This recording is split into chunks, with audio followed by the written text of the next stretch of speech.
ایک شہزادے کی کہانی۔ پیارے بچوں، آج میں جو آپ کو کہانی سنانے جا رہی ہوں وہ ایک شہزادے کی کہانی ہے۔ چلو آؤ چلتے ہیں، ہم اس شہزادے کو دیکھتے ہیں۔ ایک شہزادہ تھا جس کا نام چھوٹو تھا۔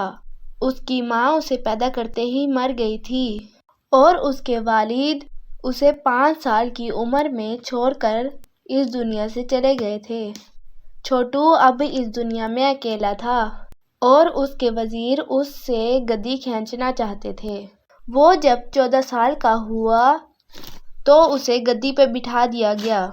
اس کے وزیر چاہتے تھے کہ یہ کوئی نہ کوئی غلطی کرے اور ہم اس سے گدی کھینچ لیں۔ وزیر جب بھی اس سے پیسے مانگتے تو وہ کہتا تم جا کے تجوری سے لے لو۔ اس کے وزیر ہر وقت اس سے بے وقوف بناتے رہتے۔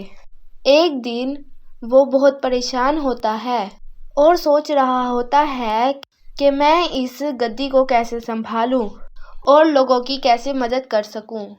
اسی وقت وہاں پر ایک پری آتی ہے۔ وہ کہتی ہے کہ میں نے تمہاری ساری باتیں سن لی ہیں اور میں تمہاری مدد کرنا چاہتی ہوں۔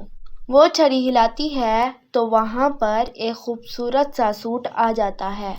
وہ کہتی ہے کہ اگر تم اس سوٹ کو پہنو گے تو یہ تمہاری گدی سنبھالنے میں بہت مدد کرے گی۔ اگلے دن وہ اٹھتا ہے اور اس سوٹ کو پہن لیتا ہے۔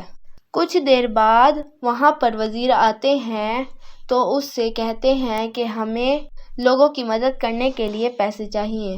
تو وہاں پر آواز آتی ہے کہ یہ جھوٹ بول رہا ہے، اسے پیسے مت دینا۔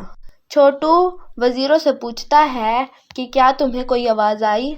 تو وہ کہتے ہیں کہ ہمیں تو کوئی آواز نہیں آئی ہے۔ تو وہ سوچتا ہے کہ شاید مجھے ہی یہ آواز سنائی دیتی ہوگی۔ تو وہ ان وزیروں کو پیسے دینے سے منع کر دیتا ہے اور وہاں سے چلا جاتا ہے۔ اس کے وزیر بہت غصہ ہونے لگتے ہیں کہ اس پاگل بادشاہ کو کہاں سے عقل آئی۔ اب کچھ سال گزر جاتے ہیں اور چھوٹو کو طریقہ آ جاتا ہے کہ کیسے ہم نے گدی سنبھالنی ہے۔ وہ پری دوبارہ آتی ہے اور کہتی ہے کہ چھوٹو اب تم سمجھدار ہو گئے ہو، اب تم گدی خود سنبھال سکتے ہو، میں اس سوٹ کو لے کر جا رہی ہوں۔ وہ پری چھڑی ہلاتی ہے تو وہ سوٹ وہاں سے غائب ہو جاتا ہے اور چھوٹو کہتا ہے کہ شکریہ پری، تم نے میری مشکل حالات میں مدد کی۔ اگر تمہیں مجھ سے کچھ چاہیے تو تم لے سکتی ہو۔ تو وہ کہتی ہے کہ تم بس اپنے لوگوں کا صحیح طرح سے خیال رکھو اور ان کو کوئی بھی تکلیف نہ ہونے دینا۔ پھر وہ پری وہاں سے چلی جاتی ہے۔ چھوٹو بہت خوش ہوتا ہے کہ اب اس کو گدی سنبھالنے آ گئی ہے اور اب وہ لوگوں کی صحیح طرح سے مدد کر سکتا ہے اور ان وزیروں کو چھوٹو وہاں سے نکال دیتا ہے۔ آپ کو میری کہانی کیسی لگی ہے مجھے کمنٹ میں ضرور بتائیے گا۔ And subscribe my YouTube channel and press the bell icon. اگلی کہانی کے لیے انتظار کیجیے گا، تب تک کے لیے اللہ حافظ۔